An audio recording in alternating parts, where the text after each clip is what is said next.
So a lot of people contact us to ask us what to do about a bunny who has become aggressive. And most people will tell us that the bunny was not aggressive when they first acquired him or her, but has progressively become more so while living in their homes. This is a tricky question because the very first thing you want to do with a rabbit is get him or her spayed and neutered so that whatever behavior you're seeing is not just hormonally driven behavior. Once the bunny is spayed or neutered, if you continue to see the same level of aggressiveness, then you want to start working with the bunny because bunnies are not born being aggressive toward human hands. That's something they learn, and they learn it because they're scared of the human hand approaching them. So let's take a look. We set up this cage not because it's the bunny's regular cage, it's not. This is just a demo cage so we can show a couple of techniques for approaching bunnies that will reduce aggression. So one thing to remember is when you buy a cage in a store, if that's where you get your bunny cage, if you can, avoid cages that have very small front opening doors. Rabbits are prey animals, and like most prey animals, their eyes are placed in the sides of their head. I'm full of hay here, so that they can't see very well directly in front of themselves. And when you have to get a rabbit out of a front opening cage, the rabbit will just see something looming toward its head or its face and may lunge at whatever that object is, and it could be your hand. So what you want to do is get a cage with a door that's big enough to comfortably fit your hand in without having it centered right at the rabbit every time you open it. One of our volunteers has noticed that if you put your head in, the top of your head in, the rabbit tends to be more comfortable than if you first address the rabbit with your hand. But I'll show you what I do. I open the cage door here, and I always give the rabbit a chance to back off and to move away. I never continue to move toward a rabbit if the rabbit backs off without stopping, waiting, and trying again. And that respect of the rabbit's space pays huge dividends because the rabbit learns very quickly that it doesn't have to get away from you. Well, this is great. How do you get a rabbit out of a cage? Open the door, right? So when you're working with a rabbit who is aggressive, and I'm told by the adopter that this rabbit used to be very aggressive, and she's been working with her for a while now, and the rabbit is less aggressive. But what you want to do now with a rabbit who will lunge at you is use your hand carefully on the side of the rabbit's face rather than directly in front.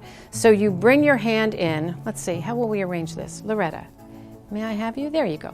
You bring your hand into the cage without moving directly toward the rabbit, without reaching your hand in and grasping the rabbit. You bring your hand in and pause about 6 inches from the rabbit's eye. Pause your hand so that the rabbit doesn't see continued motion toward its head, so that it has a choice about what to do. I move my hand and I pause. The rabbit's exploring my hand now. I bring it in again on the side rather than directly in front, and I pause. And then what I do is I start touching the rabbit's head very briefly. Hello.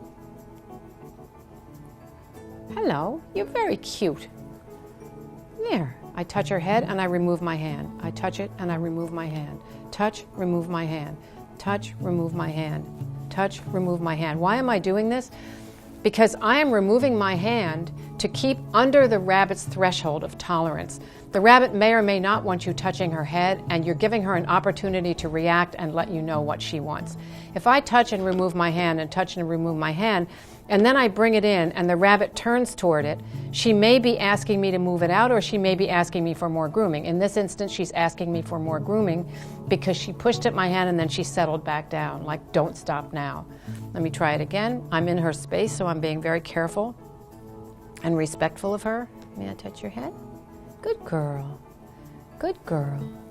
I think what people do is they have their own intentions so much in the forefront of their minds that they forget that this is a living creature. And you can't just say, I'm going to go in and remove the rabbit. You're not doing something to the rabbit. You're doing something with the rabbit, preferably. And if you learn how to wait for the rabbit's reaction and work with that reaction rather than imposing yourself on the rabbit, both you and the rabbit will be much happier long term. You want some more? You want some more? What do you think? May I touch your head?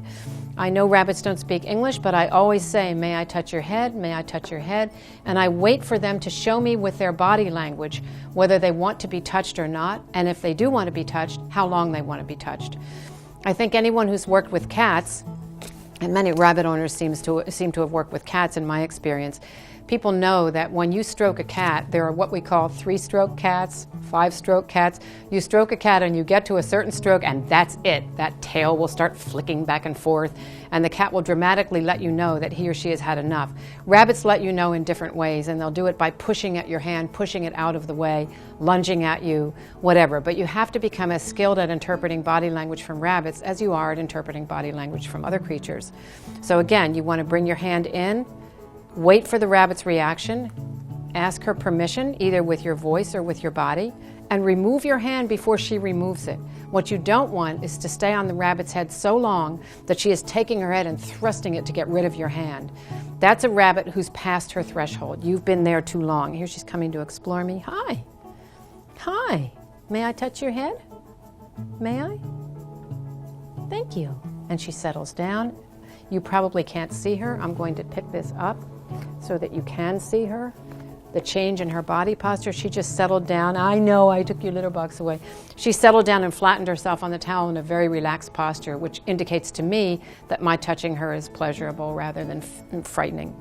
So if your rabbit is aggressive, bear in mind that she wasn't born that way.